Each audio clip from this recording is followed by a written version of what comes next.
अहोई अष्टमी व्रत कार्तिक मास के कृष्ण पक्ष की अष्टमी तिथि को मनाया जाता है। इस दिन माताएं अपने पुत्रों की दीर्घायु के लिए व्रत रखती हैं और तारों की छाव में व्रत का पारण करती हैं। अहोई अष्टमी व्रत एक माँ का अपने पुत्र के प्रति प्रेम को दर्शाता है। इस दिन माताएं अपने पुत्र की रक्षा के लिए निर्जला व्रत का पालन करती हैं, जबकि निःसंतान महिलाएं भी पुत्र कामना के लिए यह व्रत रखती हैं। इस बार अहोई अष्टमी का व्रत 5 नवंबर रविवार को रखा जाएगा। उद्यातिथि के अनुसार अहोई अष्टमी इस बार 5 नवंबर को मनाई जाएगी। अहोई अष्टमी का पूजन मुहूर्त इस दिन शाम 5:33 से लेकर शाम 6:52 तक रहेगा। इस दिन तारे दिखने का समय शाम 5:58 रहेगा। साथ ही इस बार की अहोई अष्टमी बेहद खास मानी जा रही है, क्योंकि इस दिन रवि पुष्य योग सुबह 6:36 से लेकर सुबह 10:29 तक रहेगा। इस दिन सर्वार्थ सिद्धि योग सुबह 6:36 से लेकर सुबह 10:29 तक रहेगा। अहोई अष्टमी पूजन विधि। इस दिन सुबह जल्दी उठकर स्नान करें। पूजा के समय पुत्र की लंबी आयु और उसके सुखमय जीवन की कामना करें। इसके पश्चात अहोई अष्टमी व्रत का संकल्प लिया जाता है। मां पार्वती की आराधना करें। अहोई माता की पूजा के लिए गेरू से दीवार पर उनके चित्र के साथ ही साही और उसके 7 पुत्रों की तस्वीर बनाएं। माता जी के सामने चावल की कटोरी, मूली, सिंघाड़ा आदि रखकर अष्टोई अष्टमी की व्रत कथा सुने या सुनाएं।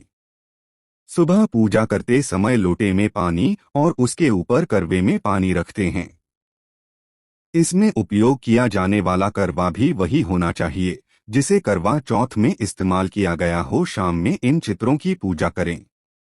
लोटे के पानी से शाम को चावल के साथ तारों को अर्घ्य दें। अहोई पूजा में चांदी की अहोई बनाने का विधान है, जिसे स्याहू कहते हैं। स्याहू की पूजा रोली, अक्षत, दूध व भात से करें। अहोई अष्टमी कथा। प्राचीन काल में एक साहूकार था जिसके 7 बेटे और 7 बहुएं थीं। इस साहूकार की एक बेटी भी थी जो दीपावली के अवसर पर ससुराल से मायके आई थी। दीपावली पर घर को लीपने के लिए 7 बहुएं मिट्टी लाने जंगल में गईं, तो ननद भी उनके साथ जंगल की ओर चल पड़ी। साहूकार की बेटी जहां से मिट्टी ले रही थी, उसी स्थान पर स्याहू अपने 7 बेटों से साथ रहती थी। खोदते हुए गलती से साहूकार की बेटी ने खुरपी से स्याहू का एक बच्चा मर गया। स्याहू इस पर क्रोधित होकर बोली, मैं तुम्हारी कोख बांधूंगी। स्याहू की यह बात सुनकर साहूकार की बेटी अपनी 7 भाभियों से एक एक करके विनती करती हैं कि वह उसके बदले अपनी कोख बंधवा लें। सबसे छोटी भाभी ननद के बदले अपनी कोख बंधवाने के लिए तैयार हो जाती है। इसके बाद छोटी भाभी के जो भी बच्चे थे वह सभी 7 दिन बाद मर जाते हैं। 7 पुत्रों की इस प्रकार मृत्यु होने के बाद उसने पंडित को बुलवाकर इसका कारण पूछा। पंडित ने सुरही गाय की सेवा करने की सलाह दी। सुरही सेवा से प्रसन्न होती है और उसे स्याहू के पास ले जाती है। रास्ते में थक जाने पर दोनों आराम करने लगते हैं। अचानक साहूकार की छोटी बहू की नजर एक ओर जाती है। वह देखती है कि एक सांप गरुड़ पंखनी के बच्चे को डंसने जा रहा है और वह सांप को मार देती है।